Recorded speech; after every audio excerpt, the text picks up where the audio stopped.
tambahkanlah ilmu kepadaku. Allahumma faqihna fid din. Ya Allah, kurniakan kepada kami kefahaman tentang agama. Wa 'allimna at-ta'wil, dan ajarkanlah kepada kami ilmu ta'wil. Wahdinas siratal mustaqim, dan tunjukkan kepada kami jalan engkau, jalan yang lurus. Amin ya rabbal alamin. Saudara-saudari, sahabat, sahabiah, muslimin, muslimat, rahimakumullah. Pada pagi ini saya akan berkongsi satu tajuk berkenaan dengan apakah panduan yang betul apabila kita melancung, apabila kita bercuti bersama-sama dengan keluarga.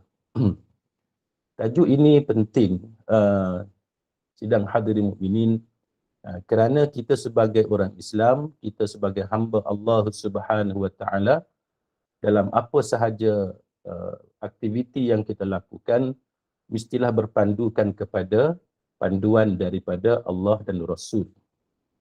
Dan apatah lagi apabila kita hidup berkeluarga.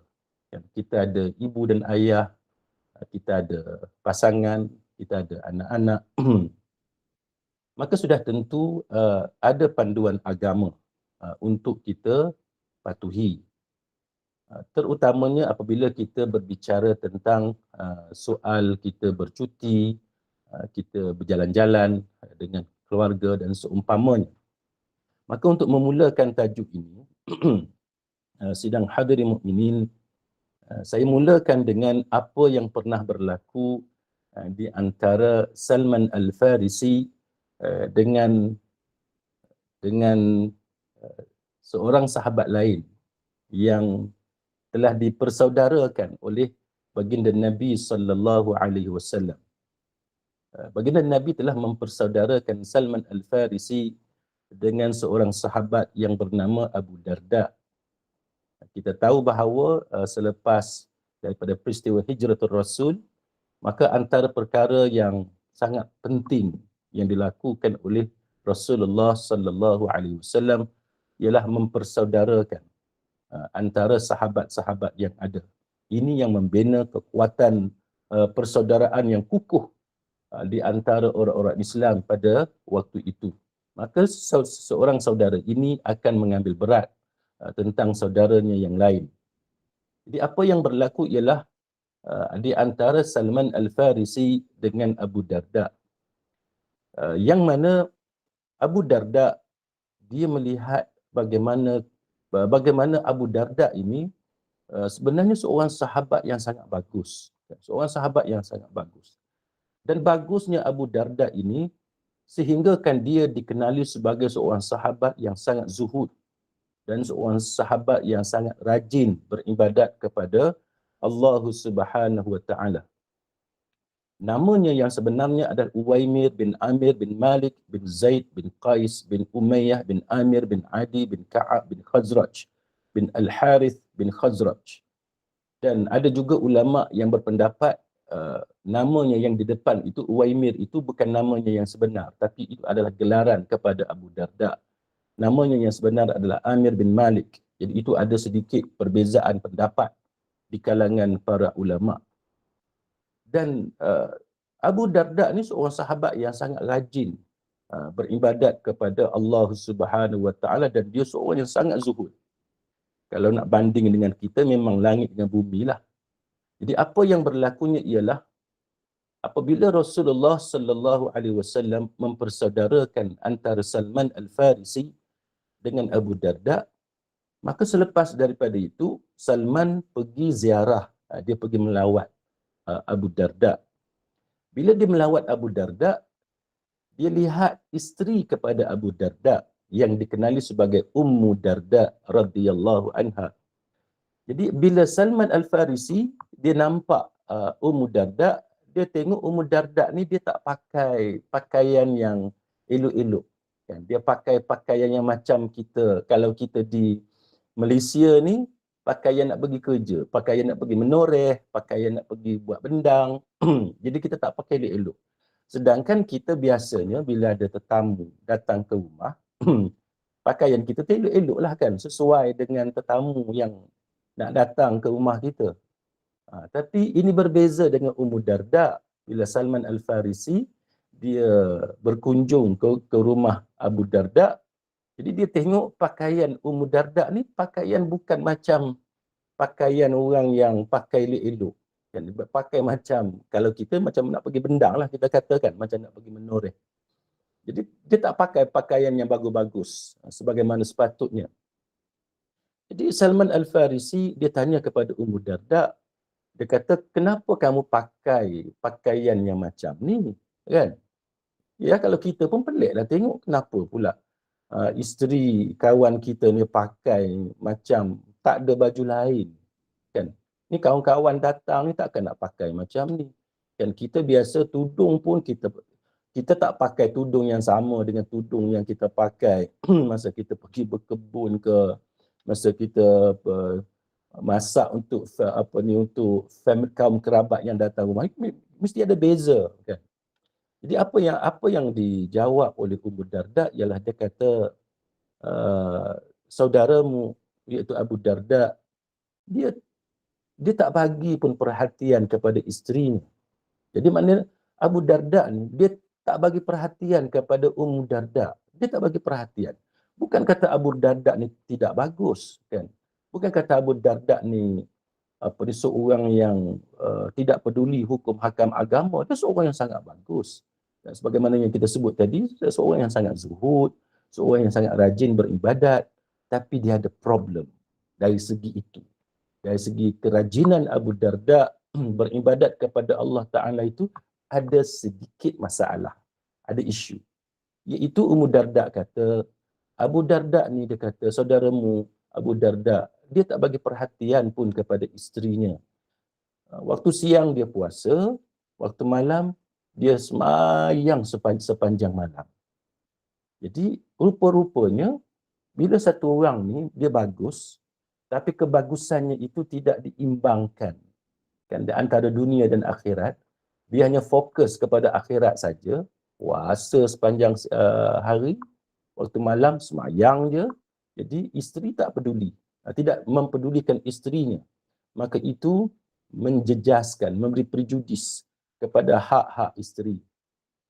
Lalu bila Ummu Darda bagi tahu macam tu kepada Salman Al-Farisi, lepas tu datanglah suami dia, Abu Darda. Suami dia datang dan dia hidang makanan kepada Salman. Lepas tu Abu Darda kata dekat Salman, makanlah Salman, aku ni sedang puasa, dia kata, dia sedang puasa. Lalu Salman Al-Farisi menjawab, aku tak akan makan sehingga kamu makan. Maksudnya dia minta, dia tak ada selera untuk makan kalau Abu Darda meneruskan puasanya. Lalu Abu Darda pun buka puasa, dia makan, dia join sekali dengan Salman yang makan. Ini pun antara benda yang pernah kita sentuh sebelum ini, iaitu kalau kita puasa sunat sebagai contoh, lepas tu kita pergi kenduri, ramai ulama mengatakan bahawa kita disunatkan untuk teruskan puasa sunat kita itu.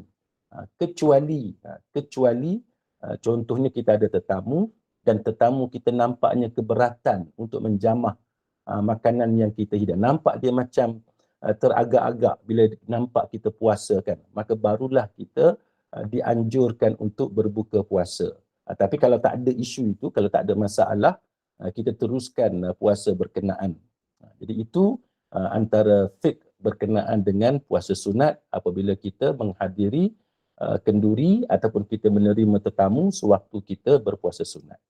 Baik. Kemudian pada waktu malam, Abu Darda ni dia tak tidur. Dia tak tidur. Jadi Salman kata dekat Abu Darda, tidurlah. Tapi bila Salman kata macam tu, dia pun akurlah kepada nasihat Salman, dia pun tidur. Lepas tu dia bangun. Dia punya rajin nak semayang ni, dia bangun. Lepas tu dia nak semayang. Salman tengok dia, Salman kata tidurlah. Kan? Dia pun tidur lagi. Kemudian bila dah hujung malam tu, dekat-dekat dengan subuh, Salman pun kata dekat Abu Darda, dia kata, wahai Abu Darda, sekarang kita bangun, kita berdua semayang. Jadi Salman dengan Abu Darda qiyam. qiyamul lail. Habis diorang solat malam, Salman pun bercakaplah, ada conversation dengan Abu Darda. Dia kata, wahai Abu Darda, dan inilah nasihat yang diberikan oleh Salman kepada Abu Darda yang menjadi panduan kepada kita semua pada hari ini. Dan nasihat Salman inilah yang di-endorsekan oleh baginda Rasulullah sallallahu alaihi wasallam. Jadi apa nasihat Salman kepada Abu Darda itu? Itu Salman kata, inna li rabbika 'alaika haqqan. Sesungguhnya bagi Tuhan kamu ada hak dia. Maknanya dengan Tuhan ada hak dia. Kita kena beribadat kepada Allah Subhanahu Wa Taala. Iaitu kita tak nafi. Lepas tu yang kedua, Salman kata kepada Abu Darda, wali nafsika 'alaika haqqan. Bagi diri kamu sendiri, tubuh badan kamu pun ada hak. Wali ahlika 'alaika haqqan. Dan bagi ahli keluarga kamu juga ada hak. Fa'ati kulli dhi haqqin haqqah. Maka penuhilah hak masing-masing itu. Jadi itu nasihat Salman kepada Abu Darda. Hadis ni hadis Bukhari. Jadi hadis inilah yang menjadi panduan kepada kita untuk kita membahagikan masa tadi dan kita imbangkan kehidupan kita di antara dunia dan akhirat. Jadi janganlah kita ni jadi satu orang yang sangat rajin beribadat. Bukan kata tak bagus beribadat. Kan kita semayang tu bagus, kita puasa tu bagus. Tapi kalau sampai tahap mengabaikan isteri, mengabaikan suami, mengabaikan anak-anak, sampai nak pergi melancung pun tak boleh, nak pergi berjalan pun tak boleh, tak ada masa, nak berhibur pun tidak mahu, maka ini merupakan satu kesalahan bagi seorang Islam. Saya pernah mengenali satu orang hamba Allah yang sangat bagus. Dia bukan tidak bagus, akhlaknya bagus. Tetapi kerjanya hari-hari hanya pergi masjid.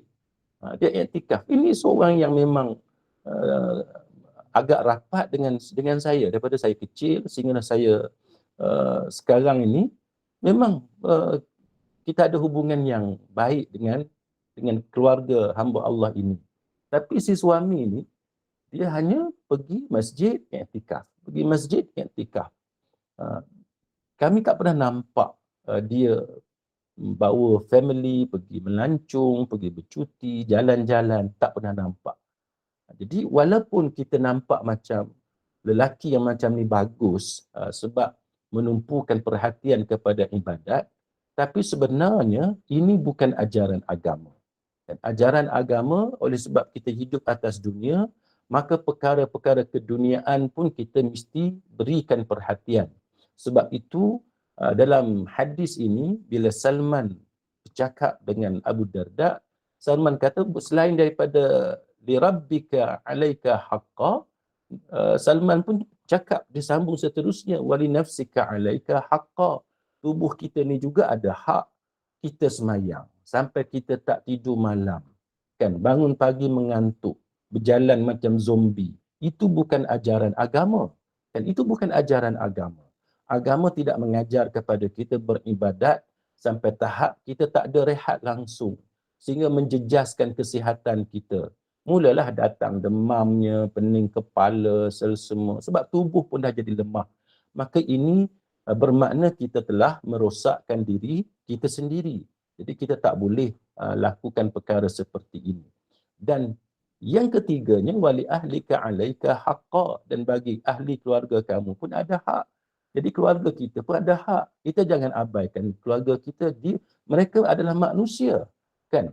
Isteri kita adalah manusia, suami kita adalah manusia, anak-anak kita adalah manusia. Dan ibu dan ayah kita yang ada bersama dengan kita pun manusia. Jadi kita tak boleh kurung mereka dalam rumah tanpa bawa mereka berhibur, bersiar-siar, berriadah, melancung dan sebagainya. Sebagaimana apa yang disukai oleh manusia-manusia yang lain. Kan? Kadang-kadang ada di antara kita ni yang jaga ayah yang dah tua. Kan? Mak yang dah tua, dah bedridden, kan? Terlantar atas katil, tak boleh pergi ke mana-mana.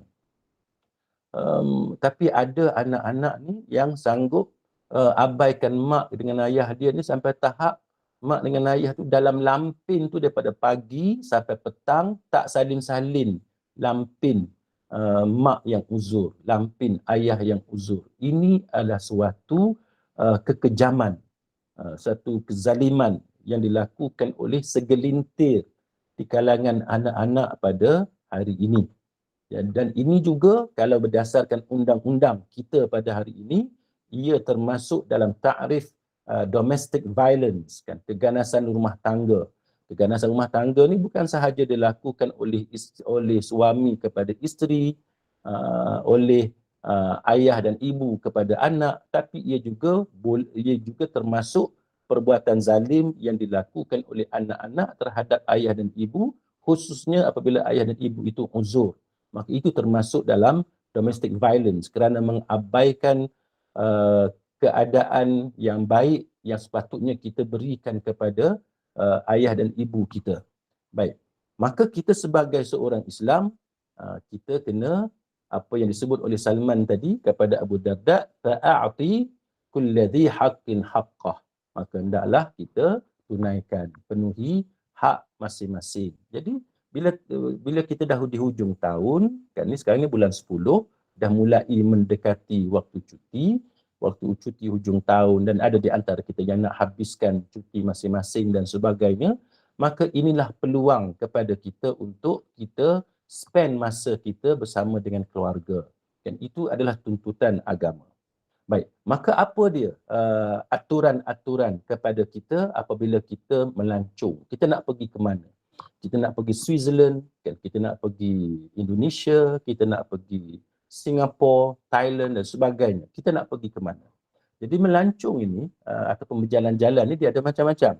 Kan ada di kalangan kita yang suka sightseeing, kan, tengok-tengok tempat, tengok gunung di Switzerland, tengok pemandangan pantai di Maldives, snorkeling, tengok hidupan air dan sebagainya, Pulau Mabul yang begitu cantik dan sebagainya.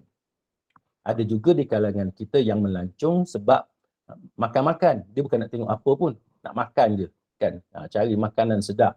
Ada di antara kita yang pergi ke Thailand sebab nak makan tom yumnya, seafood dan sebagainya. Jadi itu terpulang kepada masing-masing. Ada yang macam kawan saya seorang tu lawyer juga, dia ni sports, kan, dia suka tengok bola, EPL, kan, English Premier League, Liga Perdana Inggeris. Jadi bila dia minat Manchester, Liverpool dan sebagainya, so bila ada game kelab-kelab yang kita minati, kita pergi tengok. Jadi itu adalah hak masing-masing, mengikut kesesuaian anak, isteri, pasangan masing-masing. Maka panduan agama ialah yang pertamanya, hendaklah kita ukur baju di badan sendiri. Kan, ukur baju di badan sendiri. Maknanya kena tengok dompet lah, kena tengok kemampuan masing-masing. Kita jangan terikut-ikut dengan orang yang mampu, sedangkan kita tidak mampu. Tapi sebab kita nak menunjuk-nunjuk, kan, menyebabkan kita melancong atau kita berhibur, kita bercuti dengan keluarga dengan perbelanjaan yang di luar daripada kemampuan. Jangan. Itu adalah perkara yang dilarang dalam agama. Apatah lagi sampai tahap berhutang. Kan? Sekarang ni kan ada macam-macam package yang mana kita boleh join package tersebut tapi dengan cara berhutang.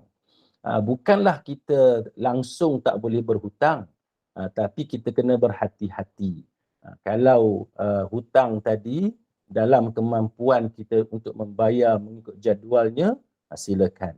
Tapi kalau kita sudah banyak hutang, keliling pinggang, maka itu termasuk dalam apa yang dianjurkan oleh Nabi untuk kita berdoa untuk kita ni dijauhi daripada hutang. Jadi itu bermakna kita sebagai orang Islam, kita dianjurkan supaya sedaya upaya, seboleh-bolehnya jangan berhutang. Jadi kalau kita nak melancong, kita nak bercuti, jangan kita lakukan perkara yang di luar daripada kemampuan kita. Malah dalam kita beragama pun kita dilarang memakai pakaian syuhrah, kan, pakaian nak mencari kemasyhuran, nak popularity supaya orang pandang kita. Itu dilarang dalam agama. Baik, contohnya surah At-Talaq, kan, ayat yang ke-7, Allah Ta'ala berfirman, A'udzu billahi minasyaitonir rajim, liyunfiq dzu sa'atin min sa'atihi wa man qudira 'alaihi rizquhu falyunfiq mimma ataahu Allah la yukallifullahu nafsan illa ma ataaha. Hendaklah orang yang mampu memberi nafkah berdasarkan kepada kemampuan dia. Jadi Allah Ta'ala perintahkan bagi nafkah ikut kemampuan. Dan orang yang disempitkan rezekinya, siapa pula yang miskin, yang tak mampu, juga hendaklah dia bagi nafkah daripada harta yang Allah Ta'ala berikan kepadanya. Mana ikut kemampuan lah. Kalau kita tak mampu nak bagi kepada keluarga kita macam orang lain, maka kita bagi mengikut kemampuan kita. Apa yang kita mampu. Kan kalau orang lain boleh sampai ke Maldives, kita nak sampai Maldives tak mampu. Maka yang kita mampunya, contohnya Pulau Mabul, Sabah. Pergi Pulau Mabul, kan. Tawau sempurna. Tak mampu tawau sempurna. Mana-mana pantai yang dekat-dekat dengan rumah kita, kita pergi ke situlah. Kan kita jangan terikut-ikut dengan orang sedangkan kita tidak mampu. Dan Allah Ta'ala mengatakan, La yukallifullahu nafsan illa ma ataha. Jadi Allah Ta'ala tidak membebankan kepada seseorang melainkan sekadar apa yang Allah Ta'ala berikan kepadanya. Dalam kuliah saya sebelum ini, saya pernah menceritakan bagaimana satu orang yang saya tahu, dia melancung ke Australia. Dia melancung ke Australia. Bila dia melancung ke Australia, dia bukan kerja yang pendapatan lumayan sangat, tapi adalah duit. Jadi apabila dia melancung ke Australia, dia geram tengok semua souvenir yang ada dan sebagainya, dengan kangarunya, dengan hiasan di pintu, di dinding. Maka dia berpakat dengan isterinya untuk gunakan semua kad kredit, kan, gunakan sampai limit yang telah ditetapkan. Maka dia kata kat isteri dia, nanti kita balik kita fikir lain. Yang penting beli semua souvenir yang ada. Jadi apa yang berlaku, hamba Allah ini, dia beli semua, dia spend betul-betul, kan. Kad kredit tu semua, ada berapa kad kredit, semuanya dia gunakan sampai maksimum. Bila dia balik ke Malaysia, dia terpaksa jual kereta dia dan dia pergi ke tempat kerjanya berulang-alik dengan motosikal. Dan dia menanggung hutang kad kredit sekeliling pinggang. Ini contoh yang tidak bagus. Contoh yang tidak bagus. Kita terlalu ikutkan nafsu kita. Bukan tak boleh kita beli souvenir, kita pergi Australia, kita pergi New Zealand, kan, kita pergi mana-mana sekalipun. Kita beli souvenir, bagus. Tapi kalau kita tak mampu, maka jangan kita beli banyak-banyak. Kita beli sekadar apa yang perlu. Kan ada orang dia terikut-ikut, oh ni nak kena beli dekat bapa saudara, ini nak kena beli dekat adik-beradik, ini nak kena beli dekat sepupu dan sebagainya. Sedangkan kita tak ada wang. Maka kalau kita tak ada wang, kita lakukan mengikut kemampuan kita. Tak payah beli. Itu bukan wajib pun. Tapi kadang-kadang ada di kalangan kita ni, dia malu kalau tak beli, kan, maka menyebabkan dia membebankan dirinya dengan perbelanjaan yang di luar daripada kemampuan. Maka itu dilarang dalam agama. Sebab ini membebankan diri kita. Baik. Yang keduanya ialah kita dianjurkan untuk bila kita melancung, kita berjalan-jalan, kita berkelah dan sebagainya, kita dianjurkan untuk memperhatikan waktu semayang. Waktu semayang ni saya nak ingatkan kepada sahabat-sahabat sekalian. Sembahyang ni ada dua. Satu sembahyang fardu 5 waktu. Satu lagi sembahyang sunat. Dan saya percaya yang bab sembahyang sunat tu kita tak ada isu sangat untuk kita bincang. Yang perkara yang sering kali menimbulkan masalah ialah sembahyang fardu. Sembahyang fardu ini, para ulama telah menetapkan hukum berdasarkan apa yang pernah ditunjukkan oleh baginda Nabi sallallahu alaihi wasallam. Iaitu bila kita nak sembahyang fardu, kita tidak dibenarkan yang fardu di atas kenderaan kecuali kita tiada pilihan. Yang ni kena pegang betul-betul. Jadi sembahyang fardu ni Nabi SAW tidak pernah sembahyang fardu di atas kenderaan. Zaman Nabi dulu kuda, unta kan. Jadi yang Nabi sembahyang di atas kenderaan adalah sembahyang sunat sahaja. Jadi Nabi tak pernah sembahyang fardu di atas belakang unta ataupun di atas belakang kuda ataupun di atas mana-mana kenderaan. Menyebabkan para ulama membuat kesimpulan bahawa sembahyang fardu tidak boleh dilakukan di atas kenderaan. Kan? Hendaklah dilakukan di tempat yang contohnya kita pergi kita akan mengambil satu penerbangan, flight. Kan? Maka bila kita nak naik kapal terbang, nak naik aircraft, maka kita tak boleh sembahyang di atas kapal terbang, dalam kapal terbang. Kita hendaklah sembahyang sedaya upaya cari jalan. Sembahyang di airport, sama ada airport kita berlepas ataupun airport kita tiba. Ataupun di rumah, ataupun di hotel. Kecuali, ada pengecualian. Kecuali kalau kita tidak ada pilihan. Kalau kita tak ada pilihan, contohnya tempoh waktu tadi tak sesuai. Waktu sembahyang tadi tak sesuai. Nak sembahyang di rumah, nak sembahyang di hotel pun tak sesuai. Nak sembahyang di airport berlepas pun tak sesuai, nak sembahyang di airport ketibaan pun tidak sesuai, kan, belum masuk waktu dan sebagainya, terlepas waktu, maka waktu yang sesuai atas kapal terbang, maka barulah kita sembahyang di atas kapal terbang. Yang sama ada kita pergi haji, umrah ataupun kita pergi melancung ke Eropah dan sebagainya, maka kita utamakan, kita pilih terlebih dahulu sembahyang di daratan lah, kalau kita guna bahasa, di rumah, di hotel ataupun di lapangan terbang, di tempat yang sempurna. Ini untuk sembahyang fardu. Tapi kalau kita tidak ada pilihan, maka barulah kita sembahyang di atas kapal terbang ataupun dalam train ataupun dalam kereta dan seumpamanya. Itu antara perkara yang kita perlu berikan perhatian. Baik. Kenapa penting kita jaga sembahyang? Kenapa penting kita jaga sembahyang? Sebabnya terdapat dalam satu hadis, kan, hadis Uthman, daripada Uthman radhiyallahu anhu. Hadis ni hadis muttafaqun alaih dalam Sahih Bukhari dan Sahih Muslim, yang mana Nabi sallallahu alaihi wasallam bersabda, la yatawaddau rajulun muslimun fayuhsinul wudu'a fayusalli salatan illa ghafarallahu lahu ma bainahu wa bainas salati allati taliha. Nabi kata, tidaklah seorang muslim itu dia memperelokkan wuduknya, lepas tu dia tunaikan solat, melainkan Allah Ta'ala ampunkan dosanya di antara sembahyang itu dengan sembahyang yang berikutnya. Tengok, ini antara sebab kenapa penting kita jaga sembahyang.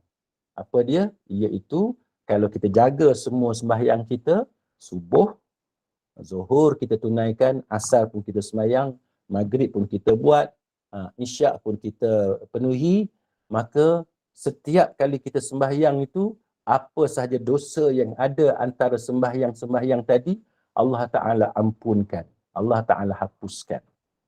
Dan kita tahu, kita dah belajar sebelum ini bagaimana cara Allah Ta'ala ampunkan dosa. Kan? Allah Ta'ala ampunkan dosa ni dia ada banyak. Dan antaranya ialah bila kita taubat. Kita taubat, minta ampun kepada Allah, kita istighfar, kan? Kita menyesal atas perbuatan kita, kita tak mau ulang dah dosa kita. Itu yang pertama, kan? Kita bertaubat kepada Allah Ta'ala. Itu sebab yang akan menjadikan Allah mengampunkan, hapuskan dosa-dosa kita. Selain daripada itu, bila kita buat dosa, lepas tu kita tahu kita buat silap, kita susuli dengan kebaikan, itu juga menghapuskan dosa. Kita buat silap, kan? Macam accident, kan? Accident, kita nak parking kereta, tiba-tiba bergesel dengan kereta orang sebelah, ataupun kita mengundur kereta, terlanggar pula kereta orang belakang. Kita dah cuai, kan? Kita cuai, kita silap, kita minta maaf, kan? Ada di kalangan kita ni, dia bagi duit, kan?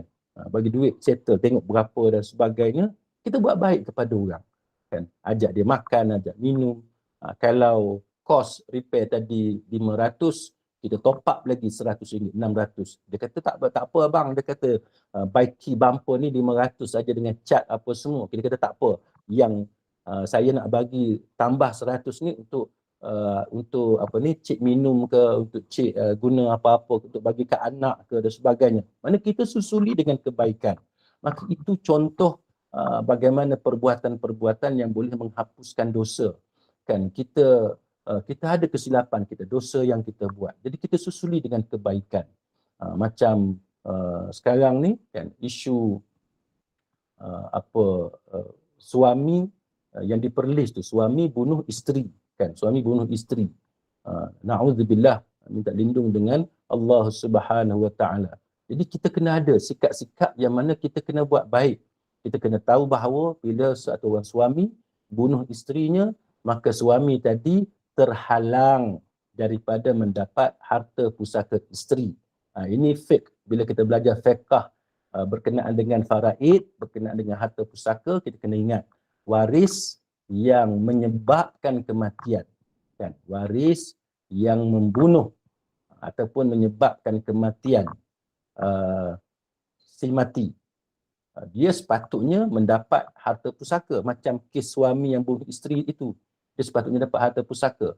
Tapi apabila dia yang membunuh isterinya ataupun dia yang menyebabkan kematian isterinya, maka dia terhalang dari segi hukum fiqhnya, dia terhalang daripada mendapat harta pusaka.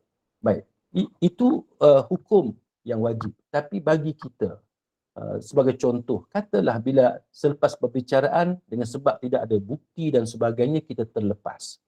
Kan? Kita tahu kita dah tersilap. Kan? Kita tak sengaja ataupun dipengaruhi oleh dadah dan sebagainya. Tak ramai di kalangan kita ni yang pergi berjumpa dengan mangsa. Kalau mangsa hidup, kalau dalam kes kematian tak berjumpa dengan mangsa lah. Kalau kes kematian dengan keluarga mangsa dan sebagainya, pergi minta maaf. Kan?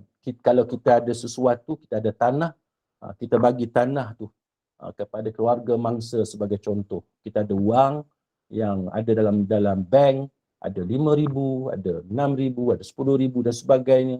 Kita bagi. Ya, kita susuli dengan kebaikan. Selepas kita minta maaf dan sebagainya, kita susuli dengan kebaikan. Itu antara cara yang diajarkan oleh agama untuk hapuskan dosa kita. Samalah dengan isu yang kita bincang pada pagi ini. Kita sembahyang tu, semasa kita bermusafir, kita jaga sembahyang kita tu, antara sembahyang kita itu dihapuskan dosa oleh Allah Subhanahu Wa Taala. Jadi peluang kita untuk kita bersihkan dosa kita ni sangat banyak, kan? Sangat banyak cara yang disediakan oleh Allah. Terpulang kepada kita nak lakukan, nak ikut ataupun tidak. Baik, seterusnya yang ketiga, bila kita melancong, kita jalan-jalan dengan keluarga kita, kita kena tahulah tentang hukum hakam agama berkaitan dengan apa yang kita buat. Ya, kalau kita melancong, kita kena tahu apa hukum kita melancong. Kan? Contohnya sekarang ni, ramailah di kalangan kita ni yang suka kalau nak shopping, shopping Kuala Lumpur tak ada kelas. Kan? Semua orang shopping di KL, di Kuala Lumpur. Jadi nak shopping di London, barulah boleh up dekat Facebook, kan? Masuk dalam Insta dan sebagainya. Itu terpulang kepada kemampuan masing-masing nak shopping, nak melancong di mana. Tapi saya ingat satu hamba Allah yang terkenal, yang saya tak mau sebut namanya.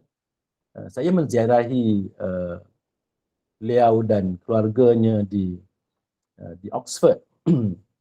Saya sampai di London, kemudian saya menziarahi Oxford dan saya berjumpa dengan satu keluarga ini yang mana suaminya memang sibuk ke sana ke sini dan sebagainya.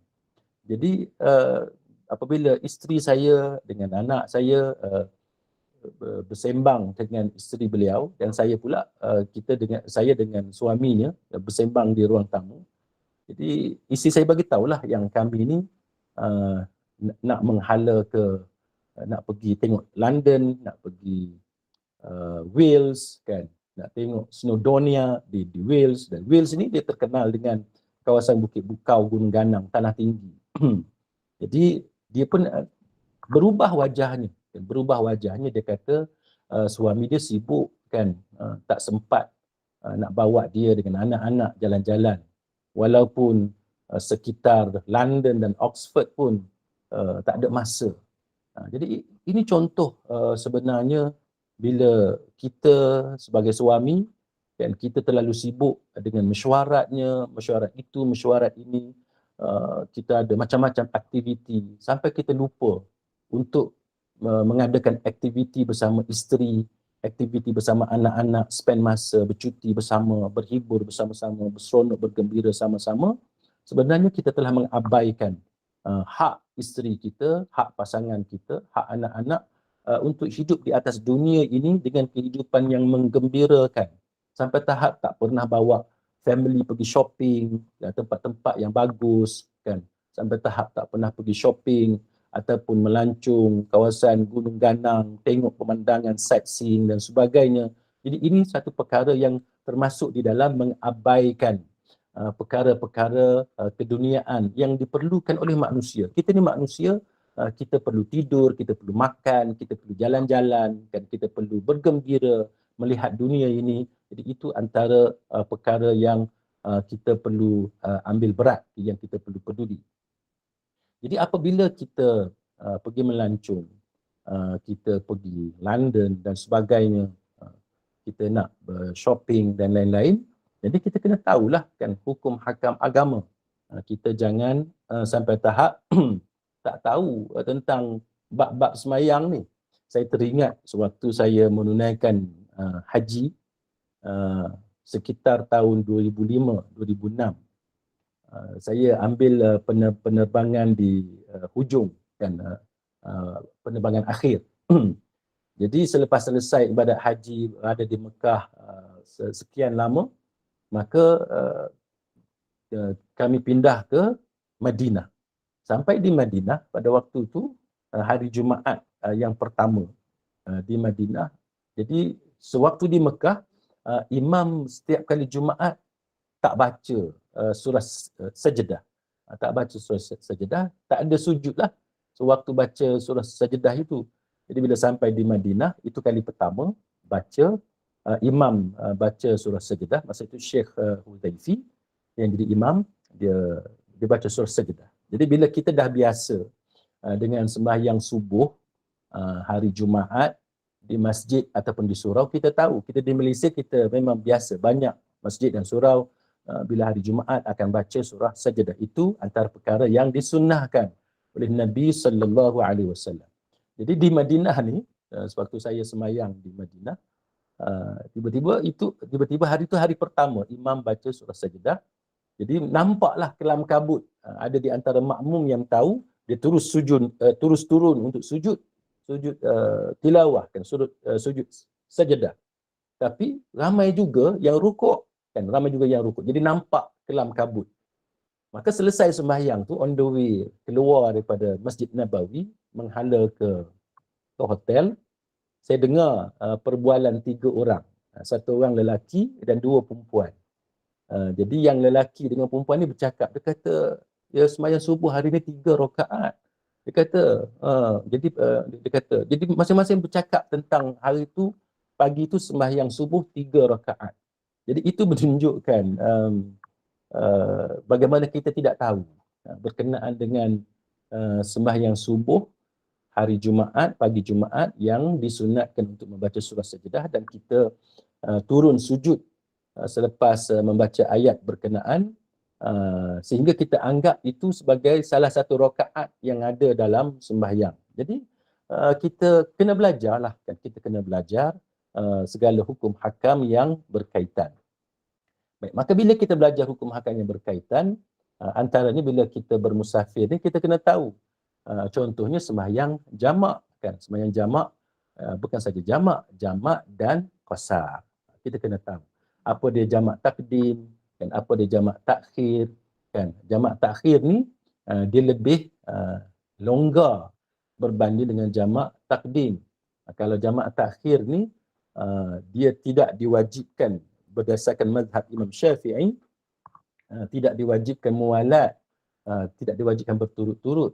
Maknanya kalau kita sembahyang yang pertama tu contohnya maghrib, lepas tu kita tidak terus bangun untuk sembahyang isyak sebagai contoh, maka itu dibolehkan bagi sembahyang jamak takhir, berbeza dengan jamak takdim. Tapi ini ada perbezaan pendapat lah di kalangan para ulama, maka itu terpulang kepada sahabat-sahabat sekalian yang cenderung kepada pendapat yang mana. Jadi itu secara ringkas berkenaan dengan aturan berkenaan dengan jamak takdim, jamak takhir. Dan kita kena tahu bilakah kita dibolehkan qasar sembahyang, kan, keluar daripada qaryah kita dan kita masih boleh sembahyang jamak qasar bila kita balik ke rumah kita selagi belum sampai dalam kawasan qaryah rumah kita. Itu contoh, kan, contoh yang mudah yang boleh saya nyatakan tentang apa dia yang kita perlu tahu. Baik, selain daripada itu, benda yang sangat berguna pada dunia kita sekarang ni, keadaan kita sekarang ialah sapu di atas khuf, kan? Sapu atas khuf. Kalau zaman Nabi dulu pakai kasut kulit. Zaman kita hari ni biasanya kita tak pakai kasut kulit. Cuma ada perbezaan pendapat di kalangan para ulama tentang boleh ke tidak kita sapu khuf tu di atas stokin, kan? Kalau dalam mazhab Syafi'i, sapu atas stokin tak boleh, sebab stokin tu dia bukan macam kasut kulit, dia bukan macam kulit, kan. Tapi mazhab-mazhab lain mengatakan boleh, walaupun kita sapu di atas stokin. Sebab tu kalau kita pergi ke luar negara, kita tengok orang-orang Arab dan sebagainya, orang Pakistan dan lain-lain yang berbeza mazhab dengan kita, mereka sapu atas stokin, kan. Kita di Malaysia kita berpegang kepada pendapat tak boleh sapu di atas stokin. Jadi itu contoh pendapat-pendapat yang ada, yang tu kita akan lebih tahu secara mendalam apabila kita belajar fiqhul muqarran, apa ni yang dipanggil sebagai comparative fiqh dan fiqh perbandingan. Jadi ada ketikanya kalau dalam keadaan yang sangat sukar, kita terpaksa ikut pakai pendapat mazhab lain. Sebab kalau kita pergi ke airport sebagai contoh, tandas ataupun washroom di lapangan terbang di luar negara, dia bukan macam lapangan terbang kita. Di lapangan terbang kita ada tempat wuduk, kan, ada tempat semayang, memang tulis surau, musola dan sebagainya.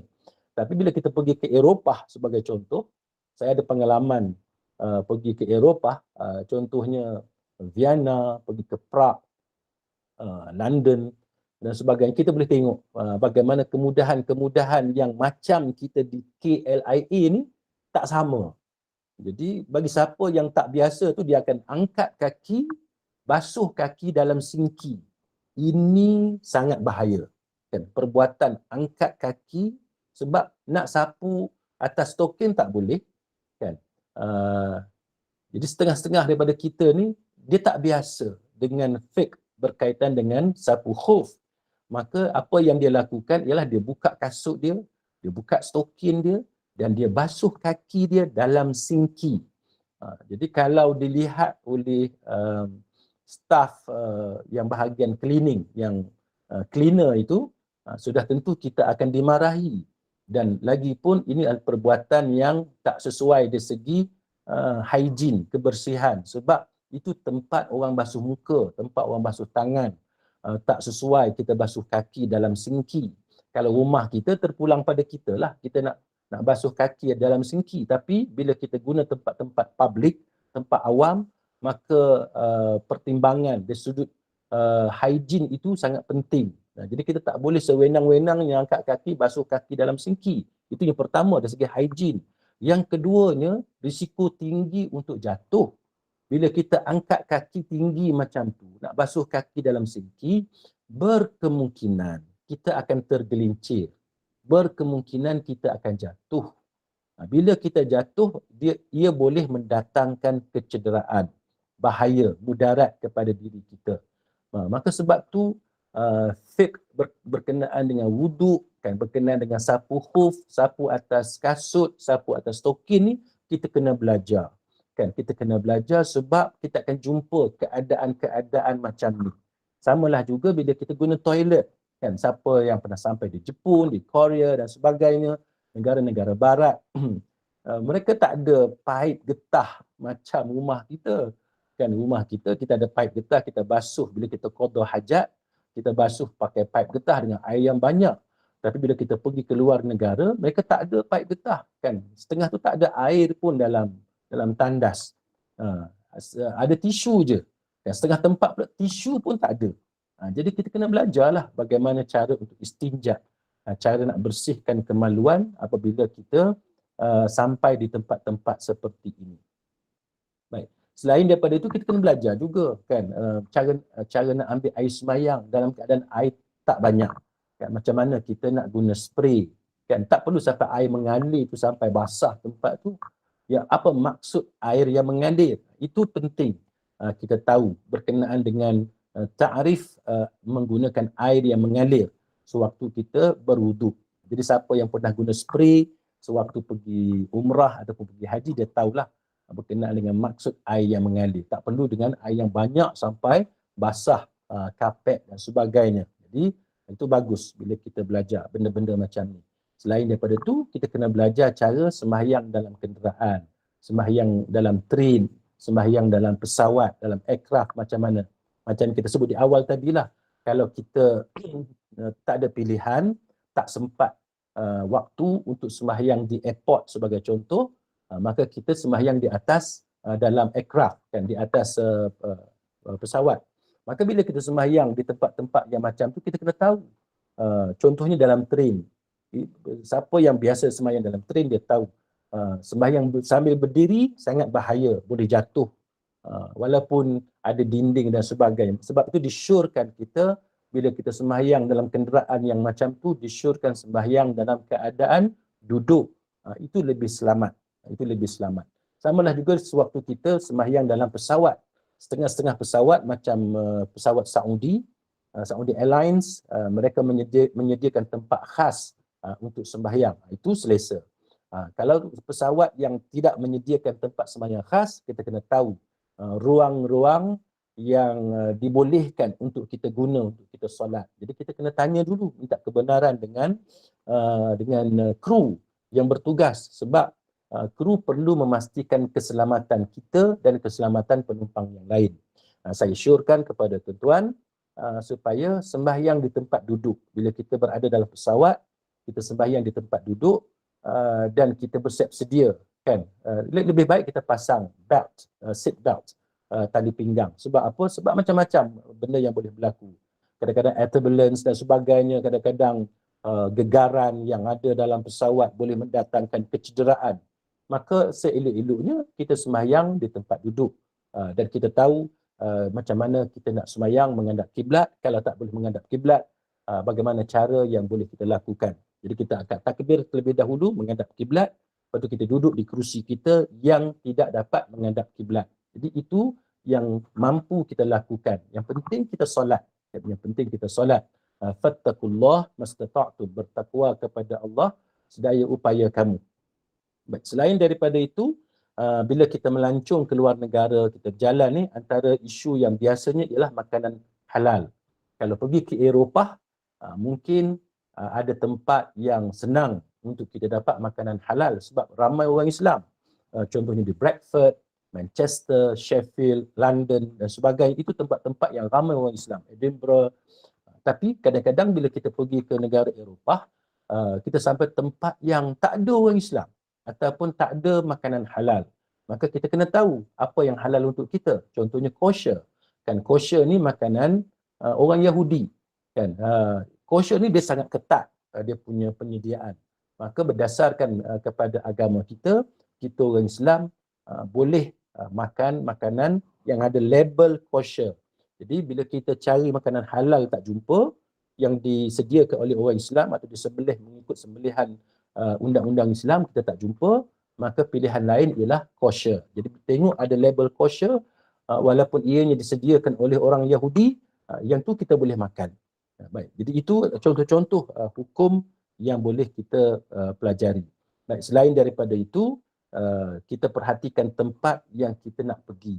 Kan, tempat yang kita nak pergi itu seboleh-bolehnya jangan mendedahkan kita kepada fitnah.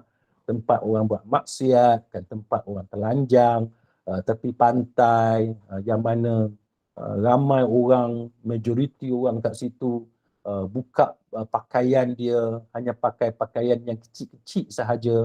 Maka ini tempat yang tidak sesuai untuk anak kita tonton, tak sesuai untuk anak kita lihat. Kita sebagai ibu, kita sebagai ayah, kita kena pandailah jaga bukan saja pandangan kita tapi juga pandangan anak-anak, supaya anak-anak bila dia membesar dengan bi'ah salihah. Jadi sidang hadirin mukminin, dan sekarang 8.30, saya berhenti setakat itu untuk memberi peluang kepada sahabat-sahabat jikalau ada sebarang soalan dan seumpamanya. Saya serahkan semula kepada Puan Zainun selaku moderator pada pagi ini. Terima kasih. Okey, baik Ustaz. Ustaz buka soalan, bagi peluang untuk kita sesiapa saja untuk menyuarakan persoalan. Silakan.